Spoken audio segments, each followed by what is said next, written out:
Activity. I'm here at St. Petersburg Fire and Rescue Fire Station. It looks pretty calm now, but when there's a fire going on, it's a blaze of activity.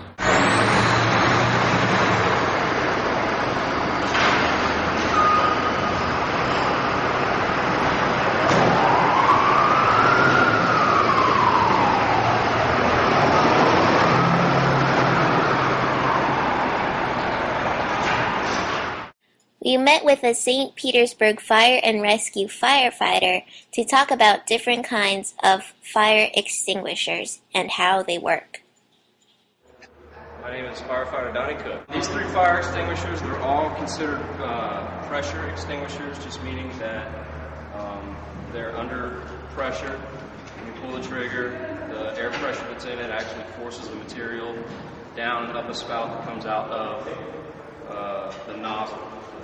And then other than that, the difference in them is the different ages. This is just a typical water can. There's nothing in here but water. In here, pressurized water can. We use this for Class A fires, which is ordinary combustibles, just wood, paper, anything like that. This here is a CO2 extinguisher. You can tell it by the cone that's on it. We use this for putting out, you can also use it for ordinary combustibles too.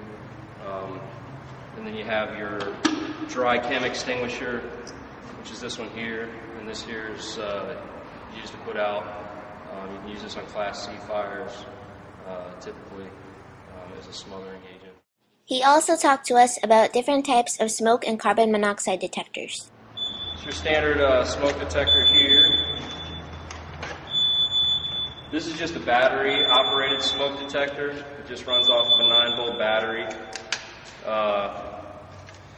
And basically you replace the battery every 6 months. And whenever you change the clocks, you change your battery kind of thing. Basically all what this does, you would place this in your home. Typically you'd place them in the places that you sleep or just outside the door where you sleep, and then in common areas where people gather, that kind of thing inside of the home. Basically it's up towards the ceiling, smoke rises, and once the smoke goes into it, sets off the alarm, lets people know in the house that there's a smoke or there's something going on so they can remove themselves from the house.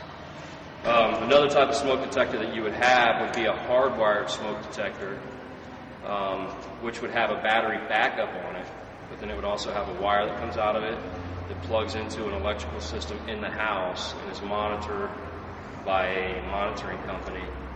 So what happens then is if the smoke detector goes off, not only does it make the beeping noise and alert the people that are in the home, it also sends a signal to a monitoring company for them to notify the fire department or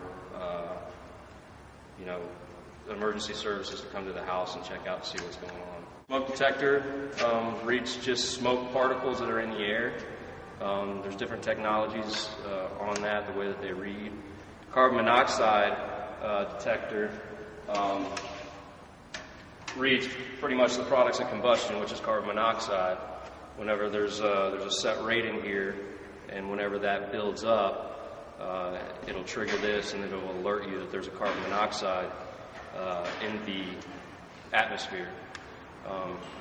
Carbon monoxide is a odorless gas, so just because products of combustion is smoke and stuff, you could have carbon monoxide build up in the house and never be able to smell. To learn more about smoke detectors and how they worked, we went upstairs and consulted a textbook. Scattering smoke detector, which is just the different ways that they read smoke. And I'll just read straight from the book here. It says ionization smoke detectors use electrically charged plates and a small amount of radioactive material to detect the fire. The radioactive material makes the air conductive in the sensing chamber by positively and negatively charging the air particles. Because the air is conductive, the ionized particles attach to the oppositely charged plate to create a small but measurable current. When smoke particles enter the sensing chamber, they attach to the charged particles and reduce the rate of current flow between the plates. So basically, they have electrically charged particles that are floating around in this thing, and it creates a current in it between two sensors that are in this thing. So if you had a positive and a negative here, and then you had all these positive and negatively charged particles that are floating around, are creating a current between this. When smoke gets into the actual chamber, it attaches itself to these particles that are floating around and actually takes them out of the current flow. So once that detector notices a drop in the current that's flowing between the positive and negative charge, then it will drop, and then it will actually trigger the smoke detector and let you know that there's something going on. A photoelectric light scattering smoke detector, basically it's just a cell that has a light beam that shines through it to a sensor. And what happens is when smoke gets into that chamber, when the smoke particles go in front of that light, it actually deflects the light and starts scattering that light around, so the beam isn't straight anymore. And then there's a sensor in there, so when that thing, it scatters that light, it will actually hit the sensor. The light will hit the sensor, and it'll make the smoke detector go off. It's basically how a photoelectric light scattering sensor works. After learning about smoke detectors, we went back downstairs and firefighter Jeff taught us how to stop, drop, and roll. Basically, whenever your clothes catch on fire, the first thing you want to do is you want to stop the position. You want to drop to the floor. You're going to cover your face with both hands.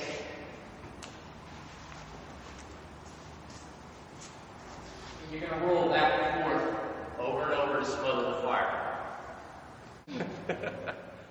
Since firefighters do things ordinary people can't always do, we decided to hire testers to test the doability of stop, drop, and roll.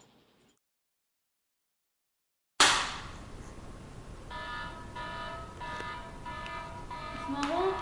Smells like fire. The sponsor doesn't work.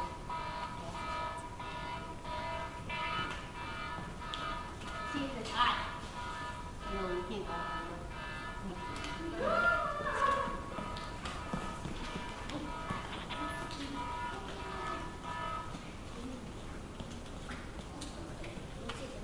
Okay, good. Open it. Okay, let's go. What do you do in case of a fire? Stop, walk, cover your face, and roll. The other way. Now back the other way.